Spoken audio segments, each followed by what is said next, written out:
নমস্কার, দেখছেন জবাব চায় বাংলা। আমি কিশলয়। আজকে অত্যন্ত গুরুত্বপূর্ণ, অত্যন্ত এক্সক্লুসিভ বড় ব্রেকিং। বাংলাদেশ পাকিস্তানের যৌথ উদ্যোগে তৈরি হচ্ছে নাকি নতুন সন্ত্রাসবাদী কমান্ড।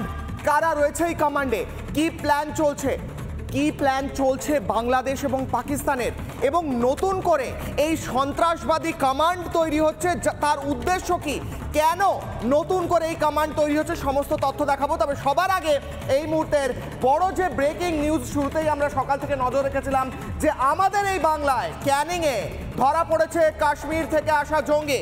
সেই ম্যাপ দেখাবো কোথা থেকে এসেছিল এই জঙ্গি। দেখুন, প্রত্যেকটা তথ্য গুরুত্বপূর্ণ, প্রত্যেকটা শব্দ গুরুত্বপূর্ণ, কারণ আপনার পাশের বাড়ি বা পাশের বাসের পাশের সিটে বসে থাকা লোকটি হতে পারে বাংলাদেশি জঙ্গি। পাকিস্তান এবং বাংলাদেশ দুটি জায়গা, ভারত দুখণ্ড করেছে, আগে একটাই দেশ ছিল। পাকিস্তানের টেংপোরা কাশ্মীর থেকে, সেই দেখুন পাকিস্তানের কাছে, মাফ করবেন, পাকিস্তানের কাছে টেংপোরা কাশ্মীর থেকে পাকিস্তান বর্ডার এরিয়া, তার খুব কাছাকাছি এলাকা থেকে একটি জঙ্গি এগিয়ে আসছে। কোন দিকে রুট দেখুন, এগিয়ে আসছে সোজা পশ্চিমবঙ্গের দিকে, এসে পৌঁছচ্ছে ক্যানিংয়ে। কোথায়, কোন জায়গার কাছাকাছি, কোন বর্ডারের কাছাকাছি? বাংলাদেশ বর্ডারের কাছাকাছি। আরও একবার বলি, দর্শকরা বুঝুন এটা, যারা বাংলাদেশে রয়েছেন তারাও দেখুন, আপনাদের প্ল্যান ফাঁস হচ্ছে। জামাতি, আনসারুল্লাহ বাংলা থেকে শুরু করে হেফাজতের লোকরা, আজ দেখুন রিপাবলিক বাংলা কেমন আপনাদের প্ল্যান ফাঁস করে কিশলয়। দেখুন, পাকিস্তান বর্ডারের টেংপোরা কাশ্মীরে জঙ্গি, সেই জঙ্গি আসছে কোথায়? আসছে গোটা রুট ধরে উত্তরপ্রদেশ হয়ে, বিহার হয়ে, পশ্চিমবঙ্গের ক্যানিংয়ে। কেন? কারণ এই জঙ্গি বারবার বাংলাদেশে গিয়েছে, বাংলাদেশ থেকে ফিরেছে, আবার গেছে পাকিস্তানের কাছাকাছি টেংপোরাতে। কেন? কারণ এই জঙ্গির, যে জঙ্গি সংগঠনের সঙ্গে যুক্ত TUM, সেই জঙ্গি সংগঠন পুরোটাই ফান্ডিং করে কারা? বাংলাদেশ এবং পাকিস্তান। আরও তথ্য দেব, আমার কাছে অ্যাডভান্সড যে প্লাজমা স্লাইডস রয়েছে, তার মধ্যে আরও ডিটেলস তথ্য। ম্যাপের পর ইসলামাবাদের সঙ্গে ঢাকার দোস্তি, সেই দোস্তির পরেই বাড়ছে জঙ্গি কার্যকলাপ। এবং এই যে ম্যাপটা দেখালাম, একবার পাকিস্তানের বর্ডার, একবার বাংলাদেশের বর্ডার। কেন এই জঙ্গিরা কি করছে, প্ল্যানটা শুনুন। আজকে ফাঁস করছি এক্সক্লুসিভ, ওয়ার্ল্ড এক্সক্লুসিভ, রিপাবলিক বাংলায়। শাহবাজ শরীফের সঙ্গে মোহাম্মদ ইউনুসের সাক্ষাৎ হয়েছে। বাইরে থেকে দেখে মনে হচ্ছে যে দেখুন, কিচ্ছু জানেন না উনি জঙ্গি কার্যকলাপ সম্পর্কে, আর ইনি তো আমাদের লালটু বাবা, ইনি কিচ্ছু জানেন না, কিচ্ছু বোঝেন না। জঙ্গিকে আমি তো চিনি না। না, এই ব্যক্তি দুজনের বৈঠকের পরে কি হচ্ছে জানেন? দুই দেশের নেতার দফায় দফায় বৈঠক, নাকি ট্রেড রিলেশন নিয়ে কথা হচ্ছে, ব্যবসা নিয়ে কথা হচ্ছে, এবং তারপরেই এক এক করে ছেড়ে দেওয়া হচ্ছে জঙ্গিদের। পাকিস্তানের পায়ে পড়েছে বাংলাদেশ। আমরা আপনার জন্য যা ইচ্ছা করবো, আপনাদের কি চাই? জঙ্গি ছাড়তে হবে, ছেড়ে দেব, কিন্তু আমাদেরকে একটু বন্ধুত্ব করান। বাংলাদেশ ভুলে গিয়েছে 71-এর ইতিহাস। করাচি থেকে জাহাজ ঢুকছে চট্টগ্রামে, জাহাজের কন্টেনারের ভেতর কি পাঠাচ্ছে শাহবাজ শরীফ? কি পাঠাচ্ছে কন্টেনারের ভেতর? কি আছে? বন্দুক, বোমা, গ্রেনেড, আর বারুদ, আর অ্যাডভান্স কোনো ওয়েপন? দেখতে হবে। ইউনুস ক্ষমতা আসতেই জঙ্গিদের পোয়াবারো। ইউনুস এসে গেছে, সব জঙ্গি মুক্ত, জেল মুক্ত হচ্ছে জামাতি জঙ্গি, মৌলবাদীরা এক এক করে ছাড়া হচ্ছে সবাইকে জেল থেকে। ভারতে ধরা পড়ছে বাংলাদেশের জঙ্গি। এবার দেখাবো পরের স্লাইড। ফাঁস হচ্ছে, তাই তো? ফাঁস হচ্ছে তো মোহাম্মদ ইউনুস? ফাঁস হচ্ছে তো? ভয় লাগছে তো? হ্যাঁ, জামাতি ভয় লাগছে তো? হেফাজতিরা ভয় লাগছে তো? ফাঁস হয়ে যাচ্ছে না? রিপাবলিক বাংলা ফাঁস করছে। পরের স্লাইড, পরের ইনফরমেশন, ছবি দেখাচ্ছি। জাহাজ ঢুকছে পাকিস্তান থেকে। দেখুন এই জাহাজে কতগুলো কন্টেনার। এই সব কন্টেনারে আলু আছে, এই সব কন্টেনারে পেঁয়াজ আছে, এই সমস্ত বড় বড় কন্টেনারে তুলো আছে। এই তুলো এতদিন কেন আসেনি স্যার? কেন আসেনি? কেন এই জাহাজে নতুন করে পাকিস্তান থেকে কন্টেনার ভর্তি জিনিস আনতে হচ্ছে ঠিক আপনাদের বৈঠকের পর এবং জঙ্গিদের মুক্তি দেওয়ার পর? জানা যাচ্ছে যে এই কন্টেনারে একের পর এক আসছে অস্ত্র। পরের ছবি দেখাবো। দেখুন জঙ্গি অ্যারেস্ট হয়েছে, আজই অ্যারেস্ট হয়েছে, যেটা বলছিলাম জাভেদ মুন্সি টিইউএম জঙ্গি। এই টিইউএম এর সঙ্গে আবার বাংলাদেশের একাধিক জঙ্গি সংগঠনের যোগ। এই জঙ্গি হচ্ছে সেই জঙ্গি যে পাকিস্তানের জঙ্গি সংগঠন আবার বাংলাদেশের জঙ্গি সংগঠন, দুদিকেই কানেকশন। পরের ছবি, মুর্শিদাবাদ থেকে অ্যারেস্ট দুজন, মিনরুল মনিরুল, বিভিন্ন নাম এদের, মনিরুল শেখ মিনরুল শেখ ধৃত। তাকে ধরা হয়েছে, লুকিয়ে বসেছিল মুর্শিদাবাদে, যোগ বাংলাদেশে মোহাম্মদ ইউনুসের কাছে বাধা রয়েছে। ধৃত আনসারুল্লাহ বাংলার 8 জন জঙ্গি। আনসারুল্লাহ বাংলা, আপনাদের সব জঙ্গিরা তো ধরা পড়ে যাচ্ছে, আর আপনাদের প্ল্যান রিলিজ হয়ে যাচ্ছে রিপাবলিক বাংলায়। পরের ভিজুয়াল, পরের স্লাইড। এই মুহূর্তে পরের ফাঁস চক্রান্ত বাংলাদেশের ইউনুসের, আজ সব চক্রান্ত ফাঁস। পরের স্লাইড। প্রথমে দেখবো জসিমউদ্দিন রহমানিকে। কেন জসিমউদ্দিন রহমানের কথা বলছি? কারণ আনসারুল্লাহ বাংলা এই স্যার চালান, একদম দেখে মনে হচ্ছে নির্বিষ, দেখে মনে হচ্ছে নির্দোষ, কিন্তু এই স্যার করেন কি? স্যার আপনি কি করেন? আনসারুল্লাহ বাংলা টিমের প্রধান এই জসিমউদ্দিন রহমানি। আগস্ট 12, 2013 বরগুনা থেকে গ্রেফতার জসিমউদ্দিন রহমানি। তারপরে ব্লগার রাজীব হায়দার হত্যায় সাজা পেয়েছিল, তাই জন্য এরকম অদ্ভুত পোশাক পরে আছে। 5 বছরের কারাদণ্ড দেয় ঢাকার আদালত। পরের স্লাইড। ইউনুস ক্ষমতায় আসার পর কি হয়েছে? জামিনে মুক্তি হয়েছে, এবং তারপর মুক্ত হওয়ার পর এই ভারতে কি চলছে, আবারও প্ল্যান ফাঁস হলো। কি বলছেন অসমের ডিজিপি, শুনবো। অসম পুলিচৰ STF 8টা জিহাদী এলিমেণ্ট ধৰিছে, আৰু ৱেষ্ট বেংগল আৰু কেৰালা পুলিচৰ সহায়ত এই মানুহ ধৰা পৰিছে। ফৰহান ইছৰাক নামৰ মানুহ, যিটো জছিমউদ্দিন ৰহমানীৰ ক্ল'জ এছ'চিয়েট আছে।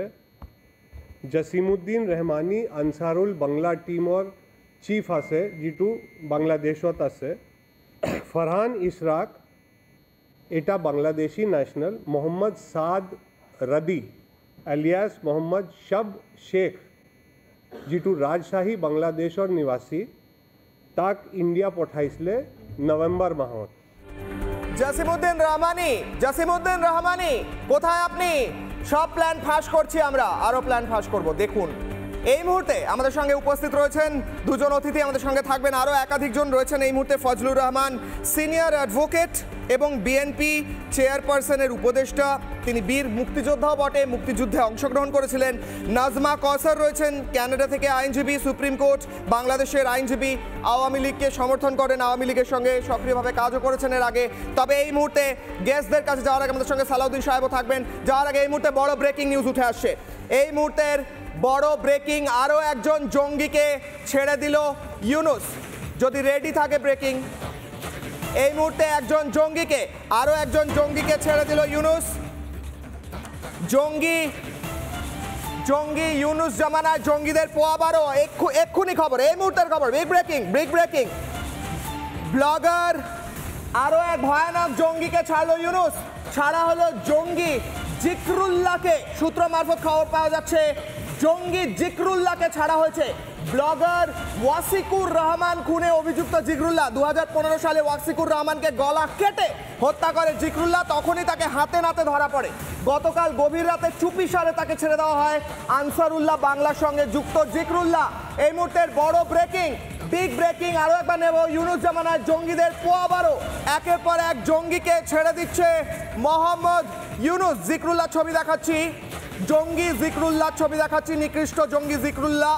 সে কি করেছে? একজন ব্লগারকে গলা কেটে 2015 সালে খুন করেছে, ব্লগার ওয়াসিকুর রহমানকে খুন করেছে, এবং গতকাল চুপিসারে গভীর রাত্রে ছেড়ে দেওয়া হয়। যাব অতিথিদের কাছে, আমি প্রথমেই যাব সালাউদ্দিন সাহেবের কাছে। সালাউদ্দিন সাহেব, জিকরুল্লাহকে ছেড়ে দেওয়া হলো, জিকরুল্লাহ গলা কেটে খুন করেছিল ব্লগারকে। আমাদের সঙ্গে সালাউদ্দিন সাহেবকে সবাই চেনেন, সম্পাদক ব্লিচ, সাংবাদিক, বাংলাদেশের বরিষ্ঠ সাংবাদিক। সালাউদ্দিন সাহেব, জঙ্গিদের তো ছেড়ে দেওয়া হচ্ছে, জঙ্গিরা বাইরে থাকবে, তাহলে সাধারণ মানুষ কি জেলের ভিতর থাকবে? আর কি ডিটেলস পাওয়া যাচ্ছে? তারপর বাকি দুজনের কাছে যাব। ধন্যবাদ। দেখুন কিশোরবাবু, গতকাল গভীর রাতে আপনি যেভাবে বলছিলেন যে ব্লগার ওয়াসিকুর রহমান হত্যার অন্যতম আসামি এবং আনসারুল্লাহ বাংলাদেশ এবং আকিজ সদস্য জিকরুল্লাহকে রহস্যজনকভাবে ছেড়ে দেওয়া হয়েছে। আর আগামী ৩-৪ দিনের মধ্যেই ওই মামলার অন্য আরেক আসামি এই আনসারুল্লাহ বাংলা টিম সদস্য আরিফুল ইসলামকেও ছেড়ে দেওয়া হবে। মানে বাংলাদেশ তো এখন এরই মাঝে আল কায়দা এবং আকিসের দখলে চলে গেছে এবং ইউনুস এবং তার বাহিনীরা তারা পাকিস্তানি আইএসআই, আকিস এবং আল কায়দা এদের এজেন্ডা বাস্তবায়ন করছে। সবচেয়ে ভয়ঙ্কর খবর হলো যে এই জিকরুল্লাহ, যাকে কাল রাতে ছেড়ে দেওয়া হয়েছে, সে আজকে রাতের মধ্যেই বা কালকে ভারতে প্রবেশ করবে একটি হিট অ্যান্ড রান টিমের প্রধান হিসাবে, এবং তার টার্গেট হলো বেশ কয়েকজন গুরুত্বপূর্ণ ব্যক্তি। তাদের মধ্যে দীপাঙ্কন চক্রবর্তী আছেন, রিপাবলিক বাংলার বেশ কয়েকজন সাংবাদিক আছেন, আর তাছাড়া এই বড়দিন থেকে এই 31st নাইটে তারা গির্জা অথবা ক্লাব হোটেলে বড় ধরনের সন্ত্রাসী হামলা চালাবে। এটা আমি নিশ্চিত তথ্য ভিত্তিতে বলছি। ভয়ঙ্কর তথ্য দিচ্ছেন স্যার আপনি। আপনি বলছেন একাধিক লোককে হত্যা করার উদ্দেশ্যে ছাড়া হচ্ছে এদের। স্যার আমাদের সঙ্গে থাকুন একটু, আমি যাবো এই মুহূর্তে নাজমা কওসার, আইনজীবী, সুপ্রিম কোর্ট, বাংলাদেশের আওয়ামী লীগের সমর্থক এবং সক্রিয়ভাবে করেছেন। এই মুহূর্তে নাজমা কওসারের কাছে যাবো। ম্যাডাম, একের পর এক জঙ্গিকে ছেড়ে দেওয়া হচ্ছে, যারা আপনাদের সরকার, আওয়ামী লীগের সরকার থাকার সময় যাদের ধরা হয়েছিল তাদের ছেড়ে দেওয়া হচ্ছে, আর যারা আওয়ামী লীগ কর্মী কিংবা অন্যান্য দল করেন কিংবা যারা হিন্দু সাধারণ তাদেরকে জেলে পাঠানো হচ্ছে, জঙ্গিদের বাইরে বের করে দেওয়া হচ্ছে। এটা কি হচ্ছে? ধন্যবাদ আর বাংলাকে। বাংলাদেশ এখন জঙ্গিদের অভয়ারণ্য, বাংলাদেশ এখন জঙ্গিদের রাজত্ব চলছে।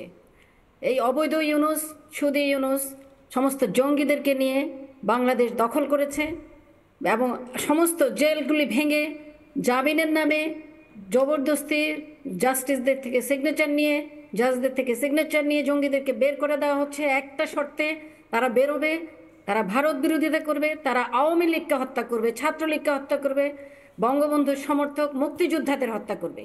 এই শর্তে তাদেরকে জেল থেকে ছেড়ে দেওয়া হচ্ছে, এমনকি মৃত্যুদণ্ডপ্রাপ্ত আসামিকেও ছেড়ে দেওয়া হয়েছে। এবং আজকে বাংলাদেশ আফগানিস্তানে পরিণত হচ্ছে, পাকিস্তানে পরিণত হয়েছে, আজকের বাংলাদেশ সিরিয়ায় পরিণত হয়েছে। আমরা এর তীব্র নিন্দা জানাচ্ছি এবং তীব্র প্রতিবাদ জানাচ্ছি। অবিলম্বে ইউনূস সরকারের, তাকে আমি সরকারই মনে করি না, আমি মনে করি সে অবৈধ জবরদখলকারী, কারণ বাংলাদেশের সংবিধান অনুযায়ী সে অবৈধ। তারা যা করছে বাংলাদেশকে একটা অস্থিতিশীল রাষ্ট্রে, জঙ্গি রাষ্ট্রে পরিণত করতে চাচ্ছে। এবং ম্যাডাম আপনি একটু সঙ্গে থাকুন, ম্যাডাম একটু সঙ্গে থাকুন, অত্যন্ত গুরুত্বপূর্ণ আপনি কথা বলেছেন। ইউনূস কোনো সরকারই মনে করেন না আপনি। আমি ফজলুর রহমানের কাছে যাব, সিনিয়র অ্যাডভোকেট, বিএনপি চেয়ারপারসনের উপদেষ্টা এবং মুক্তিযোদ্ধা বটে। ফজলুর সাহেব, এই মুহূর্তে দাঁড়িয়ে একের পর এক জঙ্গিকে ছেড়ে দেওয়া হচ্ছে, যারা হত্যা করেছে, যাদের হত্যাকাণ্ডে অভিযুক্ত কিংবা সাজাপ্রাপ্ত। এক্ষুনি আরও একজনকে ছাড়া হলো গতকাল রাতে, এক্ষুনি আমরা ব্রেক করলাম। আপনারা এই পদক্ষেপকে সমর্থন করছেন, স্বাগত জানাচ্ছেন না বিরোধিতা করছেন? ইউনূসের এই পদক্ষেপের কি করছেন আপনারা, সমর্থন করছেন না বিরোধিতা করছেন? কাদেরকে ছেড়েছে বা ছাড়েনি এখন পর্যন্ত আমি জানতে পারিনি। না, এর আগে যে একাধিক জঙ্গিদের অভিযুক্তকে ছাড়া হয়েছে স্যার, আপনি তো শুনেছেন নিশ্চয়ই? না, আমি শুনিনি। আচ্ছা, কাউকে ছাড়া হয়েছে বলে আপনি শোনেননি ফজলুর বাবু? কাউকে ছাড়া হয়নি বাংলাদেশে?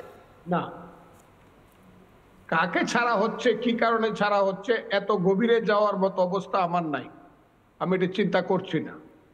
স্যার, আপনি বিএনপি চেয়ারপারসনের উপদেষ্টা, আপনার উপদেশে এই দলটি চলে এবং এই দলের অনেক সিদ্ধান্ত হয়, আমি সেই হিসেবেই অ্যাকসেপ্ট করব জিনিসটাকে। সেই হিসেবে বাংলাদেশে কি পরিস্থিতি চলছে এই মুহূর্তে এটা তো জানা আপনার, মানে জানেন বলেই আমি এক্সপেক্ট করছি স্যার।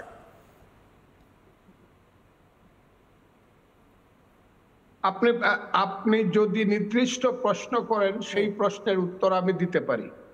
হ্যাঁ, নির্দিষ্ট আমি কি প্রশ্ন স্যার। উপদেশ দেই? আমার উপদেশ ফজলুর বাবু, নির্দিষ্ট প্রশ্ন, একদম নির্দিষ্ট। জিকরুল্লাহ বলে একজন জঙ্গিকে গতকাল গভীর রাত্রে ছেড়ে দেওয়া হয়েছে। আমরা ব্রেক করছি, নিউজ ব্রেক, সবাই ব্রেক করছে। আপনি কি বলবেন? জঙ্গিদের ছেড়ে দেওয়ার ইউনূসের পদক্ষেপকে সমর্থন করেন না বিরোধিতা করেন? ভেরি স্ট্রেট আমি তো ব্যাপারটা বললাম যে এই ব্যাপারটা আমি জানি না। বেশ স্যার, আপনি এমন একটা জিনিস জানেন, এমন একটা তথ্য দিয়ে আপনাকে একটা বাইট শোনাবো। এই বাইটটা হচ্ছে হাবিবুল নবী খান সোহেল, যুগ্ম মহাসচিব বিএনপির, আপনার সহকর্মী, আপনার সঙ্গেই দল করেন।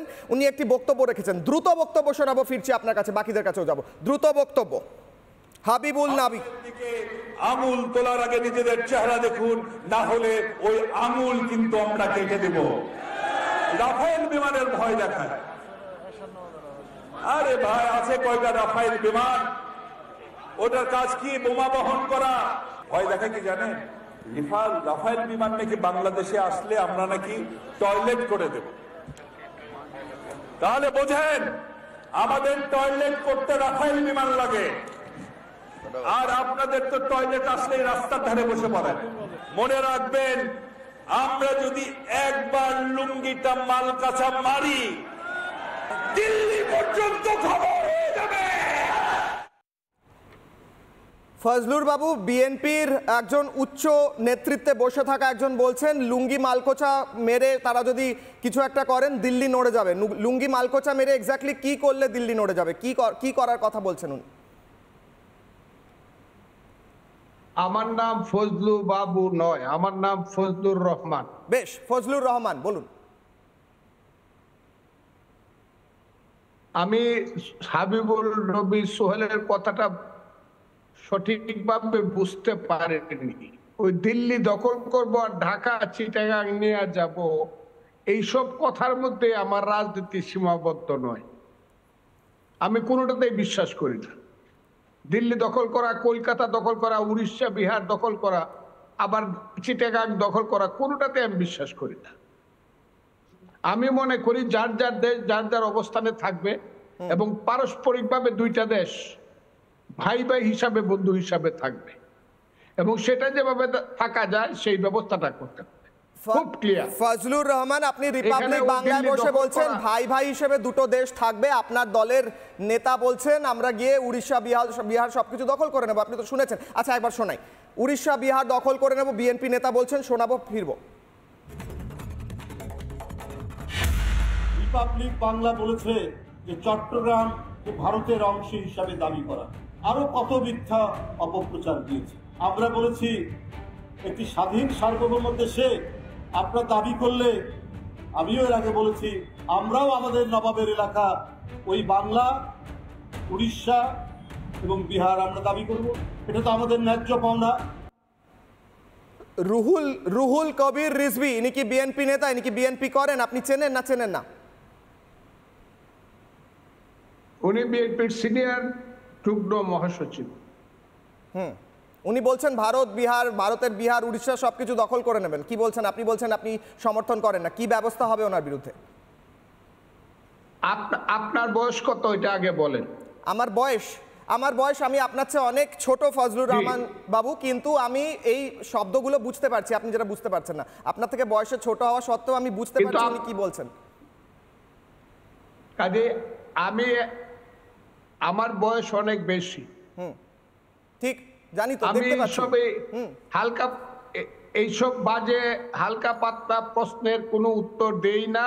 যারা বলে রুহুল কবির রিজভির কত বয়স? আমাকে না, ফজলুর সাহেব, রুহুল কবির রিজভির কত বয়স? আমার ছোট বয়স। কত? আমার চেয়ে নিশ্চয়ই বড়। উনিও তাহলে বুঝতে পারছেন না উনি কি বলছেন, বুঝতে পারছেন না। আপনাদের তো যারা আপনারা বরিষ্ঠ নেতা, তাদের তো বোঝানো উচিত ওনাকে। এইগুলা তো ইন্ডিয়ার লোকজন বলে বাংলা নিয়ে যাইবো, এই করবো, এইসব সব ফাত্রা কথা। এগুলা বাদ দেন, বাদ দিয়া রিয়েল কথায় আসে। রিয়েল কথায়, ওকে, রিয়েল কথা হলো আমরা রিয়েল কথায় আসছি, রিয়েল কথায় আসছি স্যার, রিয়েল কথায় আসছি। ফজলুর রহমান সাহেব, রিয়েল ছবি দেখাই এবার। অস্ত্র হাতে বাংলাদেশে সভা হচ্ছে, আইসিস আফগানিস্তানে যেমনভাবে সভা করে তালিবান, আইসিস সিরিয়া যেমন সভা করে, আফগানিস্তানে যেমনভাবে সভা হয় তালিবান করে, সেরম সভা বাংলাদেশের যশোরে হচ্ছে। পরে বলা হচ্ছে খেলনা ছিল, খেলনাও যদি হয় মুখ বেঁধে বন্দুক হাতে, খেলনা বন্দুক হোক রিয়েল বন্দুক হোক, এরম সভা বাংলাদেশে হচ্ছে। এদের বিরুদ্ধে আপনারা কি করছেন? আপনারা রাস্তায় নামছেন বিএনপির তরফ থেকে? রিয়েল কথা আমি দেখিনি, দেখাচ্ছি, টিভির দিকে দেখুন। দেখছি মুখ বান্ধব দুটো ছবি দেখতেছি কয়েকদিন যাব, পেছনে যশোর লেখা দেখতে পাচ্ছেন? দেখছি, সব দেখছি আমি। আমাকে কি আপনারা বুঝেন? বলুন ফজলুর সাহেব, আপনাকে বলার সুযোগ দিচ্ছে, এইগুলোর বিষয়ে কি বলবেন বাংলাদেশের এই পরিস্থিতি নিয়ে? আপনারা কি আমাকে বুঝেন? বুঝতে পারছি, বুঝতে চাইছি, চেষ্টা করছি। বুঝতে হইলে, আমাকে বুঝতে হইলে আপনারা যাদের কথা বলতেছেন, যার চ্যানেল, যাদের চ্যানেল, ওই সব মিলে টিলে বুঝবার চেষ্টা করেন যে ফজলুর রহমান ভিন্ন মানুষ, ওইটা বুঝার চেষ্টা করেন। আমার বক্তব্যগুলো আপনারা শুনবেন, দয়া করে পাঠিয়ে দিব, তারপরে একদিন আপনারা আমাকে প্রশ্ন করবেন আমি কোথায় কি বক্তৃতা করি। ফজলুর রহমান সাহেব, সিম্পল কোশ্চেন, আপনি বিএনপি করেন, আপনার একজন বিএনপি সহকর্মী বলছেন ভারত দখল করবেন, আপনার একজন বিএনপির আরেকজন সহকর্মী বলছেন লুঙ্গি তুলে দিল্লি হিলিয়ে দেবেন, বলছেন তো, শোনালাম তো।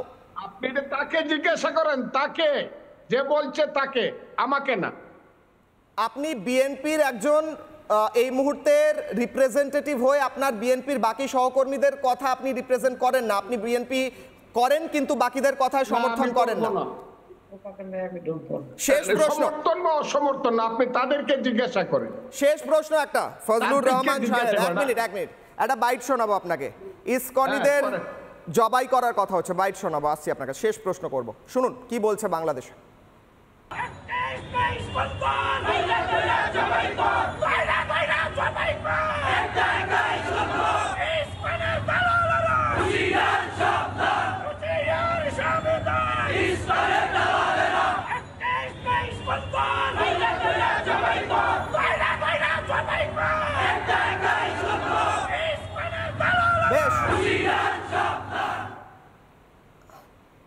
আমি যাই ইসকন মন্দিরে, আমি যাই, আমার বহু সহকর্মী যান, বাংলাদেশে আমার অনেক বন্ধু আছে তারা যান, এমনকি অনেক মুসলিমরাও যান, তারা যান, পছন্দ, কিন্তু এক এক করে ইসকনিদের ধৈর্য ধৈর্য জবাই কর বলা হচ্ছে।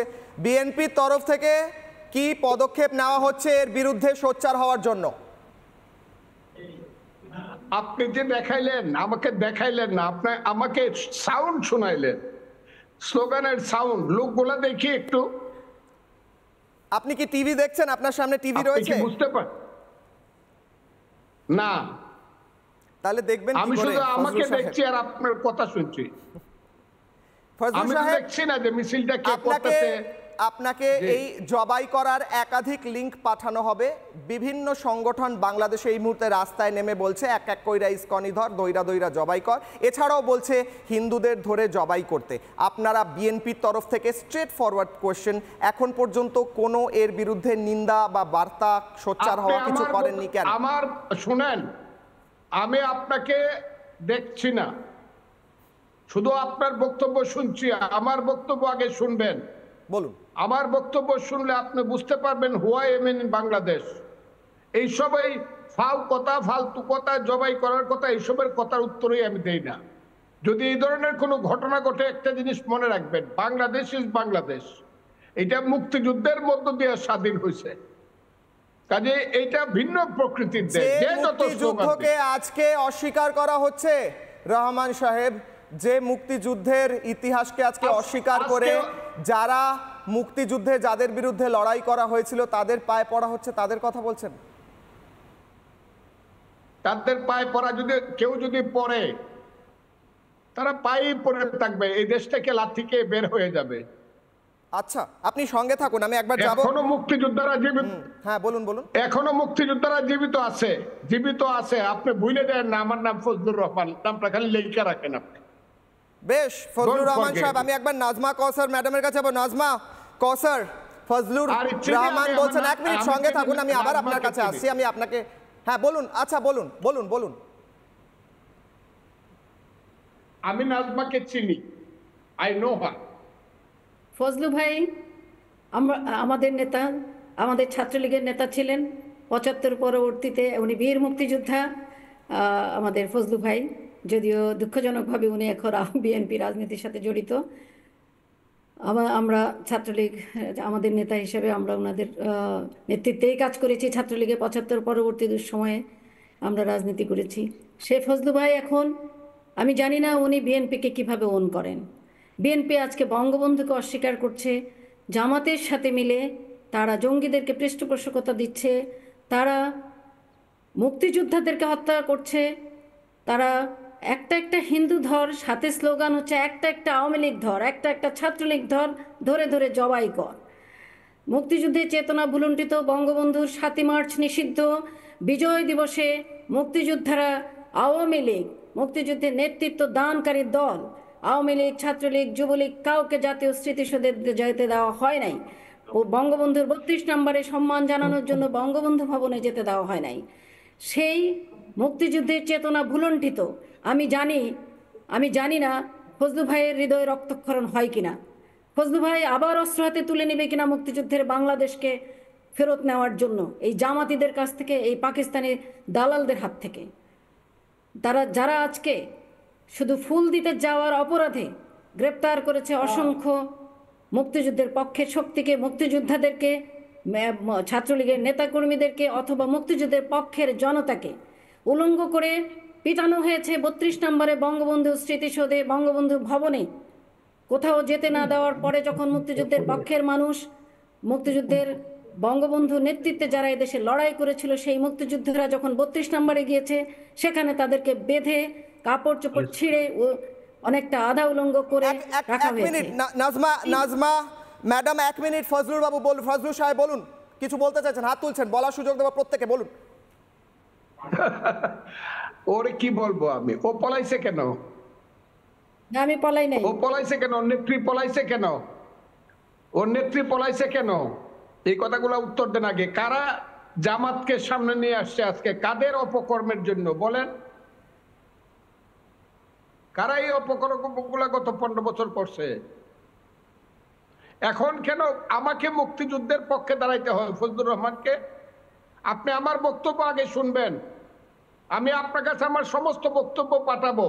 1 বছর লাগবে পড়তে, কারণ Fazlur Rahman is the best speaker in Bangladesh. You don't know who is Fazlur Rahman in Bangladesh.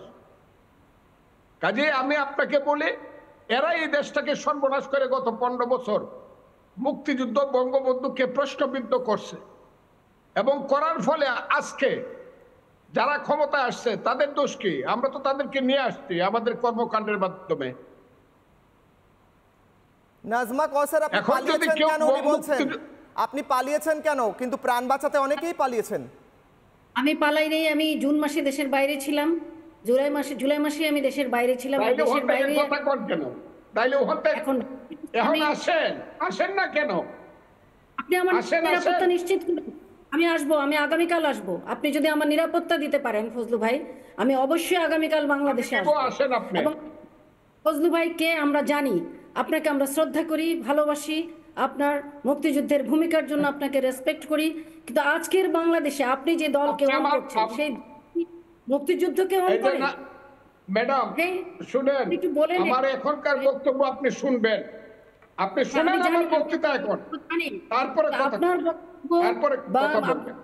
আপনার জাতীয়তাবাদী দল ওন করে না, সুতরাং আপনি একটা একা বক্তব্য দিলে আপনি একটা আলাদা দল গড়ুন, আপনি মুক্তিযুদ্ধের কথা বলুন।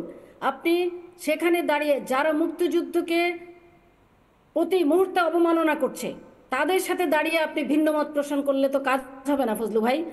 নাজমা কওসার একটা প্রশ্ন করলেন অত্যন্ত গুরুত্বপূর্ণ, উনি ফিরলে কি নিরাপত্তা দেওয়া হবে? ফজলুর রহমান সাহেব, নিরাপত্তা হবে কি? ফজলুর রহমান, এদেরকে জামাতি দালালদেরকে কারা লালন পালন করেছে তাদের পোস্টারের আড়ালে, তাদের চোখের আড়ালে। ঠিক আছে, এখন আলাপ বন্ধ করেন। শুনেন, উনারা যখন ক্ষমতায় ছিল আমাদেরকে কে নিরাপত্তা দিছে? থেকে কে কি করেছে সেটা আমাদেরকে তো নির্বাচনে পাঠাইছিল। তাদের ঘাড়ে চেপে এই বাংলাদেশে বেঁচে ছিল, এখনো 5 আগস্টের পরে কাদের ঘাড়ে চেপে জামাত আবার রাজনীতি করছে বাংলাদেশে? কাদেরকে সামনে রেখে, কাদের পিছনে আড়ালে লুকিয়ে থেকে যারা আজকে বাংলাদেশে জঙ্গিবাদ তৈরি করছে? আজকে তো আওয়ামী লীগ নেই, আপনারা আজকে সাফ করুন। আজকে ওকে মুক্তিযুদ্ধের প্রতিপক্ষ যারা আছে তাদেরকে আপনারা আজকে প্রতিহত করুন, অথবা তাদের বিরুদ্ধে কথা বলুন। আমরা দেখতে চাই আমরা অন্যায় ঠিক আছে, তারা সঠিক দেশে আসে, আপনি বলেন একবার এয়ারপোর্টে আপনি আমাকে রিসিভ করবেন ফজলু ভাই, আমি আসবো। আসেন, আমি করবো, আসেন, আপনি আসেন।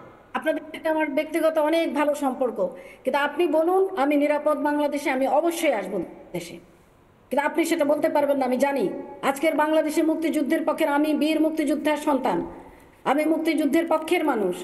আপনি মুক্তিযুদ্ধে বীর মুক্তিযোদ্ধা, মুক্তিযুদ্ধের পক্ষের মানুষ, 75-এর পরে অস্ত্র ধরেছেন হাতে, কিন্তু আজকে আপনি কতটা নিরাপদ আমি জানি না। একটা সময় আপনারও নিরাপত্তা থাকবে না এই বাংলাদেশে যদি আপনারা এই ভুল রাজনীতি করতে থাকেন। সুতরাং আমরা আসুন, আজকে ঠিক আছে আওয়ামী লীগ নেই, শেখ হাসিনা নেই, কেউ আমরা নেই, আপনারা কেন আশ্রয় দিচ্ছেন, আশ্রয় প্রশ্রয় দিচ্ছেন এসব জঙ্গিদেরকে? সিরিয়া থেকে ট্রেনিং প্রাপ্ত, আইসিস থেকে ট্রেনিং প্রাপ্ত, আফগানিস্তান থেকে ট্রেনিং প্রাপ্ত, পাকিস্তান থেকে ট্রেনিং প্রাপ্ত এইসব জঙ্গিরা আজকে বাংলাদেশ দখল করেছে। পাকিস্তান জিন্দাবাদ বলছে, সারা বাংলাদেশে উর্দুতে কথা বলছে, উর্দুতে স্লোগান দিচ্ছে, বাংলাদেশে তারা ইনকলাব জিন্দাবাদ বলে চিৎকার করছে। আপনারা কি প্রতিবাদ করছেন ফজলু ভাই? আপনারা শেষ একটা প্রশ্ন ফজলুর রহমান, একটা শেষ, ওকে ফজলুর রহমান এই মুহূর্তে ডিসকানেক্ট করে দিয়েছেন, প্রশ্নের উত্তর না দিতে পেরে ডিসকানেক্ট করে দিয়েছেন। বাকিদের কাছে যাব, তবে সবার আগে সালাউদ্দিন সাহেব, ফজলুর রহমান তো ডিসকানেক্ট করে দিলেন, কিছুই জানেন না উনি। বাংলাদেশে জঙ্গি কার্যকলাপ ছেড়ে দেওয়া হচ্ছে জানেন না উনি, কিন্তু উনি বিএনপির উপদেষ্টা, কি বলবেন? জানি বললে আর বিএনপি করা হবে না। দেখুন এই বিএনপি কিন্তু বাংলাদেশের জেএমবির জন্মদাতা, জামাতুল মুজাহিদিন বাংলাদেশের জন্মদাতা হলো বিএনপি। এখন ফজলুর রহমান সাহেব বললেন কালকে জঙ্গি ছেড়ে দেওয়া হয়েছে, উনি জানেন না, এটা তো অনেকেই বলবেন জানেন না, ওনারা সবই জানেন। আর ফজলুর রহমান সাহেব যেহেতু উনি মুক্তিযোদ্ধা বলে আমি শুনলাম, উনি যদি মুক্তিযোদ্ধা হয়ে থাকেন, ওনার মতো অসংখ্য মুক্তিযোদ্ধা বিএনপিতে আছে, তো ওরা বিএনপির দলের বিরুদ্ধে বিদ্রোহ করুক, ঠিক, ওরা পাকিস্তানি আইএসআইয়ের বিরুদ্ধে বিদ্রোহ করুক, ওরা আল কায়দার বিরুদ্ধে বিদ্রোহ করুক, ওরা অবৈধ ইউনুসের বিরুদ্ধে বিদ্রোহ করুক, সেটা তো ওরা করবে না। বিএনপি এবং ইউনুস এবং আরো কিছু দল তারা এখন সুবিধা এবং নানান জাতের ভাগ বাটোয়ারা নিয়ে ব্যস্ত। ঠিক, একটু সঙ্গে থাকুন, আমি একটু সঙ্গে থাকুন সালাউদ্দিন সাহেব। আমি এই মুহূর্তে স্টুডিও আমাদের সঙ্গে যোগ দিয়েছেন অপর সেন, বিজেপি মুখপাত্র আমাদের সঙ্গে রয়েছেন, সৌরপ্রিয় দত্ত রাজনৈতিক কর্মী, তৃণমূলকে সমর্থন করেন, আমাদের সঙ্গে রয়েছেন বিমল কুমার চন্দ্র, প্রাক্তন নৌসেনা কর্তা, 1971-এর যোদ্ধা, আমি তার কাছে যাব। বিমল কুমার চন্দ্র স্যার, আপনি নিজে 1971-এ যুদ্ধ করেছেন, আপনাদের মতো যোদ্ধাদের কারণে আজ বাংলাদেশে এই ফজলুর রহমান হোক কিংবা এই বিএনপি নেতা বা জামাতি যারা রয়েছে তারাও, যারাই কথা বলছে, যারাই এই মুহূর্তে টিভিতে মুখ খুলছে বা বড় বড় বক্তৃতা দিচ্ছে, আপনাদের জন্য হয়েছে, এবং তাদের সঙ্গে যারা মুক্তিযোদ্ধা ছিলেন বাংলাদেশে তাদের জন্য হয়েছে। আজকে একের পর এক জঙ্গিকে ছেড়ে দিয়ে পাকিস্তানের সঙ্গে হাত মিলিয়ে ভারত বিরোধী নাশকতার ছক চলছে, কি করা যেতে পারে? দেখুন, আজকে আমরা এখানে যা শুনলাম, মিস্টার ফজলুর রহমান সাহেব যা বললেন, আমার মনে হয় উনি মুক্তিযুদ্ধে ছিলেন কিন্তু ভুলে গেছেন ইতিহাসটা ভুলে যাওয়ার দরুন আজকে উনি এই কথাগুলো বলতে পারছেন। আমি 1965 সালে যুদ্ধে ছিলাম একদম ফ্রন্টে, এবং 71 সালের যুদ্ধ আমি একদম ফ্রন্টে ছিলাম। আমি জানি আমরা এই বাংলাদেশকে স্বাধীন করবার জন্য কি করেছি, আমাদের জীবন আমরা পণ করেছিলাম আমাদের জীবন দান করার জন্য। এতখানি করে আমরা বাংলাদেশকে স্বাধীন করলাম, কিন্তু বাংলাদেশ কি হলো? আজকে যারা বর্তমানে আছে তারা ভুলে গেছে সেই ইতিহাসকে। আজকে তারা এত কথা বলতে পারছে কি জন্য? আজকে যদি আমরা সেই মানসিকতা আমাদের মধ্যে ছিল ভারত যদি সেই সময় চিন্তা করত যে আমরা যে দেশকে স্বাধীন করলাম সেই দেশের কিছু অংশ আমাদের মধ্যে থাকবে, বা আমরা এর উপরে আমাদের একটা আধিপত্য বিস্তার করিনি। আমরা আমাদের ভারতীয় সামরিক বাহিনী এবং ভারতীয় যে প্রশাসন সেই সময় ছিল তারা কখনো এই কথা চিন্তা করেনি। আমরা কিন্তু স্বাধীন নাগরিক, স্বাধীন আমাদের দেশ। আমরা জানি যে একটা স্বাধীন দেশকে কিভাবে তার সম্মান দিতে হয়। কিন্তু আজকে আমরা দেখতে পাচ্ছি আপনারা সেই জিনিসটা, যারা আজকে যে কথাগুলো বলছেন তারা ভুলে গেছেন ইতিহাস। এবং শুধু তাই নয়, কিভাবে বাংলাদেশ ভারতকে নিচু দেখাবে। মানে আমরা যে কাজটা করেছি আমার মনে হয় আমরা খুব অন্যায় করে ফেলেছি। কারণ আজকে চিন্তা করুন তো, আজকে যে লোকগুলো, আপনারা যদি আমাদের সাহায্য না চেতেন আমরা যেতাম না। আমাদের যে লোকগুলো আজকে জীবন দিয়েছে আমাদের সামরিক বাহিনীর, তাদের জীবনকে আপনারা ফিরিয়ে দিতে পারবেন? কখনো পারবেন না। কিন্তু বড় বড় কথা বলতে পারবেন, কুৎসা লাটাতে পারবেন এই ভারত সম্পর্কে। ভারত যদি আজকে না থাকতো আপনাদের পাশে, যারাই এখন থাকুন না কেন, বাংলাদেশ নামটা তো আছে। এই বাংলাদেশ নামটা যতদিন থাকবে আপনারা সবসময় খেয়াল রাখবেন, এই ভারতবর্ষের জন্যই আপনারা আজকে ওই নামটা ব্যবহার করতে পারছেন, তা নাহলে আপনারা ইস্ট পাকিস্তানি থাকতেন। সুতরাং আমার মতে আপনারা যে কথাগুলো বলছেন ভুল করে বলছেন, এটা স্বীকার করুন। স্বীকার করুন যে আমরা যে ভারতবর্ষের কাছে যে ঋণী, সে ঋণী আপনারা চিরজীবন থাকবেন যতদিন পর্যন্ত আপনারা এই বাংলাদেশ নামটা ব্যবহার করবেন। আর বলছেন পশ্চিম পাকিস্তানের সাথে, পশ্চিম পাকিস্তানকে আমরা 65 সালে আমি নিজে ছিলাম, আমি 65 সালেও দেখিয়ে দিয়েছি এবং দেখিয়ে দিয়েছে আমাদের ভারতের সামরিক বাহিনী, এবং 71 সালেও দেখিয়ে দিয়েছে। সুতরাং তারপরেও কার্গিল যুদ্ধ এবং অন্যান্য যে যুদ্ধ হয়েছে, আমার মনে হয় এর থেকে বেশি আর কিছু দেখানোর দরকার নেই যে পশ্চিম পাকিস্তানের জন্য আজকে আপনারা পূর্বতন ইস্ট পাকিস্তান, যারা আজকে আপনাদের দরদ উপলে উঠল, সেই দরদটা আপনারা দেখানোর জন্য ভারতকে চেষ্টা করছেন ঠিক কতটা ছোট দেখানো যায়, কতটা নিচে দেখানো যায়। ঠিক বলেছেন স্যার। আপনি যে কথা বলছেন, সালাউদ্দিন সাহেব বা নাজমা কৌসার এরা তো অস্বীকার করছেন না, অস্বীকার করছেন হেফাজতিরা, অস্বীকার করছেন জামাতিরা, অস্বীকার করছে বিএনপির এক শ্রেণী, তারা ভারত বিরোধী কথা বলছে।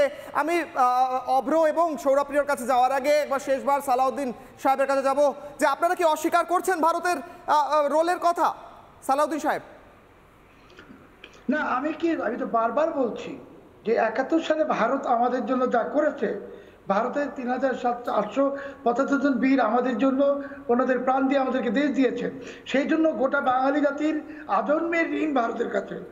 এই বাঙালি জাতি ভারতের এই ঋণ কখনোই ভুলবে না। এবং ভারত আমাদের প্রকৃত বন্ধু, পাকিস্তান আমাদের একমাত্র শত্রু, এই বাস্তবতা। কিন্তু আজকে বাংলাদেশ তো পাকিস্তানিদের দখলে চলে গেছে। পাকিস্তানি আল কায়দা, আকিজ, ইসলামিক স্টেট এদের দখলে চলে গেছে। কারণ এই ইউনুস তো হলো আল কায়দার প্রতিনিধি। ইউনুসের পারিষদ যারা প্রত্যেকেই কোনো না কোনো জঙ্গি গোষ্ঠীর প্রতিনিধি। আর আমরা ওটা বাঙালি জাতি আজ জিম্মি হয়ে গেছি এদের হাতে। আমরা যারা বাঙালি, যারা মুক্তিযুদ্ধ দেখেছি, যারা পাকিস্তানের পাপের সন্তান নই, আমরা কখনোই তো ভারতের এই ঋণ কখনোই অস্বীকার করব না। আমি তো বারবার বলছি, ভারতের প্রতি, ভারতের জনগণের প্রতি আমাদের আজন্মের ঋণ। ঠিক, সালাউদ্দিন বাবু সঙ্গে থাকুন। এবং আপনার কথা থেকেই ধরি, আপনি বলছেন যে আমরা ঋণী, আমরা ঋণ ভুলবো না, কিন্তু ভারতের মধ্যে থেকেও কিছু ব্যক্তি বাংলার ইতিহাস এবং এই ইতিহাসের পরিপ্রেক্ষিতে যে আত্মবলিদান সেটা হয়তো ভুলে যাচ্ছে, এবং তারা অত্যন্ত গুরুত্বপূর্ণ জায়গায় বসে আছে। এবং যে বৃহৎ ন্যারেটিভ যে বাংলার ইতিহাস পরিবর্তন করা, একদিকে জঙ্গিপনা দিয়ে আর একদিকে কালচারালি একটা টেরারিজম করিয়ে, সেইটাই যেন উঠে আসছে এক একটা বক্তব্যে। যখন শুনতে পাওয়া যাচ্ছে যে আমার সঙ্গে কথা বলতে হলে উর্দুতে বলুন, বাংলায় বুঝি না। কে বলছেন, কেন বলছেন শুনবেন? আশ্চর্য হতে চান কি? দেখুন কে বলছেন, বাংলায় কথা না বলে উর্দুতে বলতে হবে। সংখ্যা গুরু করতে নয়, শিক্ষায় যারা পিছিয়ে আছে তাদের শিক্ষায় অগ্রগতির কথা বলেছি। আপনি উর্দুটা আগে শিখুন। আপনি আসুন, এক্ষুনি আমি আপনাকে একটা উর্দু ক্লাসে ভর্তি করছি। রামকৃষ্ণ মিশনে উর্দু পড়ায় গোলপার্কে, সেখানে গিয়ে উর্দু শিখুন। শিক্ষায় অগ্রগতি বলার অধিকার আমার আছে। শিক্ষায় অগ্রগতি, যখন মনোজ ভাগবতজি বলেন 2টো করে পয়দা করে, তখন তো আপনি বলেন না যে পপুলেশন বাড়ানো। সিদ্দিকুল্লাহ চৌধুরী তো বলছেন হাম দো হামারে চার। ওইটা কোনো আমাদের পার্টিও অ্যাপ্রুভ করে না। আমরা আমাদের শিক্ষার অগ্রগতি, যারা পেছিয়ে আছে শিক্ষায় অগ্রগতিতে তারা সম্পূর্ণ হবে। অশিক্ষিত আমার দেশে কেউ থাকবে না, সে যে কোনো ধর্মের মানুষ হোক। আমি এটা কিন্তু আমি কোনো ক্লারিফিকেশন দিচ্ছি না, এটা আমার মত, সেটা বলছি। শুধু গোলপার্কের Ramakrishna mission of institute and culture, ওখানে ভর্তি হয়ে আগে উর্দুটা শিখুন। বেশ, আমার কাছে তো এই মুহূর্তে আমি অতটা সময় নেই, আমি গোলপার্কে ভর্তি হতে পারবো না, তাই আমি ফিরাদ বাবুর কখনো ইন্টারভিউ করতে পারবো না। আমি সৌরভ প্রিয়র কাছে যাব। সৌরভ প্রিয় সক্রিয়ভাবে তৃণমূলকে সমর্থন করেন, নিশ্চয়ই ফিরাদ বাবুর সঙ্গে কথাবার্তাও বলেন। আপনি কি উর্দুটা শিখেছেন? কিশোর, প্রথমে আমি একটা কথা বলি, আজকে তৃণমূল সমর্থকের থেকে সবচেয়ে বড় পরিচয় আমি একজন ভারতীয়। 1, 2 নম্বর কথা হচ্ছে, তুমি যদি ইংরেজিটা ভালো করে শেখো তার মানে তুমি ইংল্যান্ডের বা ব্রিটিশের দালাল নও। আমি ওই প্রসঙ্গে যাব না। আমি এখানে ফজলুর রহমান সাহেব, যিনি বিএনপি নেতা ছিলেন, যিনি এইমাত্র পালিয়ে গেলেন, তিনি পালিয়ে গেলেও টিভির দিকে চোখ রেখেছেন, আমাদের ভারতীয় মিডিয়ার দিকে তিনি চোখ রেখেছেন। শুধু তাকে একটা কথা মনে করিয়ে দিই, তিনি মুক্তিযোদ্ধা নিয়ে অনেক কথা বললেন, মুক্তিযুদ্ধ নিয়ে অনেক কথা বললেন। যে দল তার দেশের জাতির জনক বঙ্গবন্ধু মুজিবুর রহমানের মুখের উপর প্রস্রাব করে, যে বিএনপির জঙ্গিরা, যে বিএনপি দলের জঙ্গিরা, তো পরবর্তীকালে ফজলুর রহমান সাহেবের মুখের ওপরও বাংলাদেশের জনগণরা প্রস্রাব করবে, এটাই খুব স্বাভাবিক। আর কিছুক্ষণ আগে বিভিন্ন বক্তব্য শোনাচ্ছিল না যে মালকোচা করে বেঁধে নাকি বা দিল্লি দখল করবে। আমি বলি একটা কথা, ওদের মনে হয়, আমার যেটা মনে হয়, ওদের সুগারের রোগ আছে, ওরা বারবার টয়লেট, প্রস্রাব এইসব ধরনের কথাবার্তা বলে।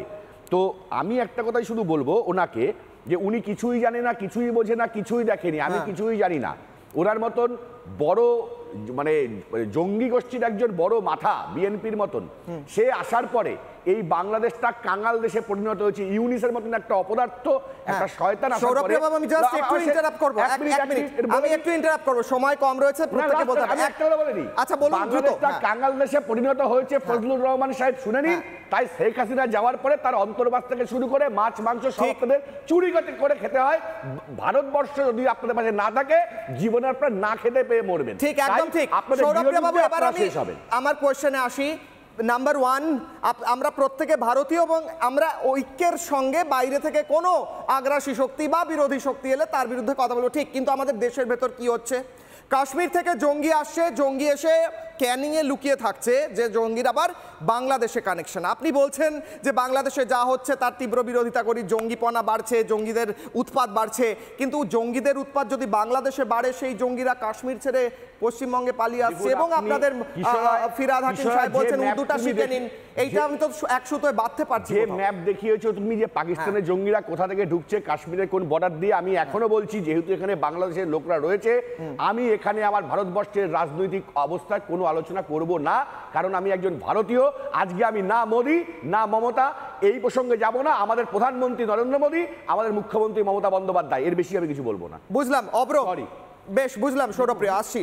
অব্র, আমরা প্রত্যেকে ভারতীয়, আমরা ঐক্যের সঙ্গে প্রতিবাদ করব অবশ্যই, এতে কোনো প্রশ্নই থাকতে পারে না। কিন্তু তাই বলে আমার দেশের মধ্যে বাইরে থেকে যে কনস্পিরেসি চলছে, সেইটা দেশের মধ্যে যদি এক্সপোজড হয় আমার সামনে, যে কোথায় সবচেয়ে বেশি জঙ্গি এসে লুকোচ্ছে, কারা বলছে যে এবার আমরা উর্দুতে কথা বলা শুরু করি, সেইটা আমি বলবো না।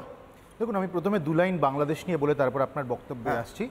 প্রথমে আজকের যে প্রোগ্রাম, এটা আমার মনে হয় জবাব চাই বাংলার ইতিহাসে স্বর্ণাক্ষরে লেখা থাকবে। কারণ কেউ একজন মুক্তিযুদ্ধ করেছিলেন বলে সে তাকে সারা জীবন পরবর্তীকালের কাজকর্মগুলো কনসিডারেশনে না নিয়ে তাকে সম্মান করে যেতে হবে, এটা আমি মনে করি না। কারণ আমি একটা পূর্ববঙ্গ থেকে আসা পরিবার থেকেই কিন্তু বিলং করি।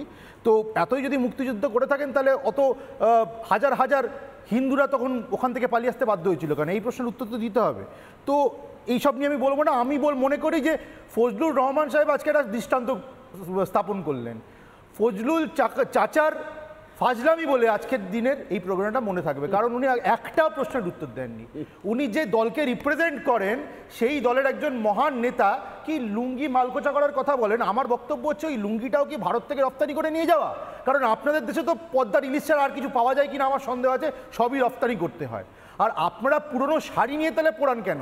তাহলে তো ওই যে লুঙ্গিটা পরে আছেন ওটা খুলে পরাতে পারেন, তাহলে বোঝা যাবে। সে যদি দিল্লি দখল করা, কলকাতা দখল করা, এই ধরনের কাকতালীয় বক্তব্য, পাগলামি, মানে অদ্ভুত লোক হাসানো বক্তব্য না রেখে বোধহয় তাদের ইন্টারনাল ম্যাটার্সে তারা যদি কনসেন্ট্রেট করে, দ্যাট উইল বি বেটার। কিন্তু আমি আপনার এবার প্রশ্নের উত্তরে দ্রুত। এবিটি জসিমউদ্দিন রহমানিকে এই ইউনূস সরকার কিন্তু জেল থেকে বার করে দিয়েছে। 174 জন জঙ্গিকে তারা জামিন দিয়েছে। এই এবিটির যে নেতা সে কিন্তু একটা ভিডিও বার্তা প্রকাশ করেছে এবং এই ভিডিও বার্তায় পরিষ্কার অ্যাড্রেস করেছে মুখ্যমন্ত্রী মমতা বন্দ্যোপাধ্যায়কে এবং বলেছে মুখ্যমন্ত্রী মমতা বন্দ্যোপাধ্যায় যেন গ্রেটার বাংলাদেশ তৈরি করার জন্য পশ্চিমবঙ্গকে ভারতবর্ষ থেকে আলাদা করে। আমাকে এটা বলতে বাধ্য করে, এটা ভারতের ইস্যু, এই ধরনের কার্যকলাপ তো সমর্থন করা যায় না। কিন্তু জসিমউদ্দিন রহমানিও বুঝতে পেরেছেন যে মমতা বন্দ্যোপাধ্যায় এবং তার দল, যাদের বদান্যতায় আমাদের রাজ্যে এতগুলো স্লিপার সেল তৈরি হয়েছে জঙ্গি সংগঠনের, তারাই কিন্তু পারে এই ধরনের একটা নক্কারজনক ঘটনা ঘটাতে। এটাও কিন্তু অত্যন্ত খারাপ। এবং আমি মনে করি ঠিক যেই স্পিরিটে আজকে সৌরভপ্রিয় দা বলেছেন যে আমরা ভারতের একতায় বিশ্বাস করি এবং সবাই এক, এই স্পিরিটে তৃণমূল কংগ্রেসও এই নষ্টম থেকে বিরত থাকবে। বিমল স্যার, আপনাকে একটা লাস্ট সেন্টেন্স বলতে দেবো, কনক্লুশন বিমল স্যার। আমি এখানে বলবো যারা আজকে আমাদের দেশ সম্পর্কে এত কথা বলছে তারা একবার শুধু একটু যুদ্ধ করে দেখাক। ঠিক, কারণ তাদের কোনো যুদ্ধের কোনো ইয়ে নেই। আজকে ওরা ভারত দখল করবে, পশ্চিমবঙ্গ দখল করবে, সেভেন সিস্টার আমাদের সেটা দখল করবে। এই যে দখল করবে বলছে, আগে নিজেরা ঠিক করে নিক। আমার মনে হয় নিজেরা একটু মারামারি করে নিক। ঠিক, নিজেরা একটু মারামারি করে একদম সময় শেষ স্যার, আমার অভিজ্ঞতা সঞ্চয় করে নিক। বেশ, নিজেরা ভারতবর্ষকে আক্রমণ করতে হলে নিজেরা অভিজ্ঞতার প্রয়োজন, সেই অভিজ্ঞতাটা নিজেরা মারামারি করে। আজকে ফজলুর রহমান এলেন, ফজলুর রহমান এসে প্রশ্নের উত্তর দেওয়ার চেষ্টা করলেন। আমি তাকে খুব সম্মানের সহিত স্যার বললাম, উত্তর দিতে পারলেন না, পালিয়ে গেলেন। পরের দিন ফিরবো জবাব চায় বাংলা নিয়ে। আমি বা ময়ূখ বারবার যাদের উত্তর দিতে পারে না বাংলাদেশের এই কট্টরপন্থীরা কিংবা কট্টরপন্থীদের সমর্থকরা। ফিরছি ছোট্ট বিরতির পর।